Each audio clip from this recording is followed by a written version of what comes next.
بغیر وضو کے مس نہیں کر سکتا۔ البتہ ترجمے کو مس کرنا جائز ہے، البتہ قرآن کے ترجمے کو مس کر سکتا ہے، لیکن اگر اللہ کا نام ہے چاہے وہ کسی بھی زبان میں ہو اسے مس نہیں کر سکتا۔ نمبر 2، خداوند عالم کا اسم مبارک چاہے جس زبان میں ہو، جیسے اللہ، خدا، گاڈ، جو بھی ہو جس زبان میں ہو وہ آپ بغیر وضو مس نہیں کر سکتے، ٹھیک ہے، احتیاط واجب کی بنا پر۔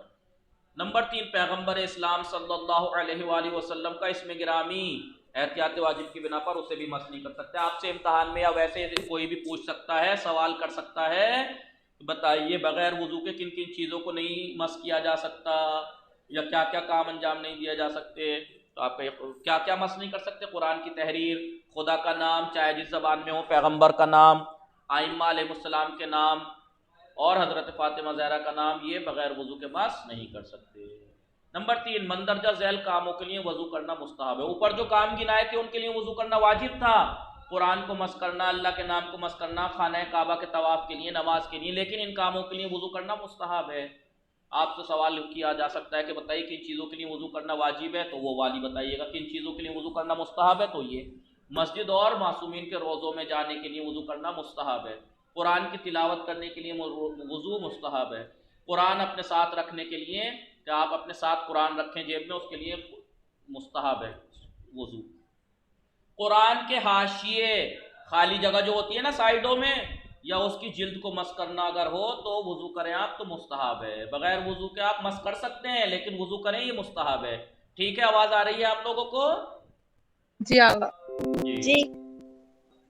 اور اہل قبور کی زیارت کے لیے، اگر ہم اپنے مرحومین کی زیارت کے لیے قبرستان جا رہے ہیں تو وضو کرنا مستحب ہے۔ اب آپ سے کوئی پوچھ سکتا ہے، ایک تو تھا اوپر موجبات وضو، کن چیزوں کے لیے وضو واجب ہوتا ہے، پھر کیا تھا کن چیزوں کے لیے وضو مستحب ہے، اور وضو کس طرح باطل ہو جاتا ہے، اسے کہتے ہیں مبطلات وضو، وضو کو باطل کر دینے والی چیزیں۔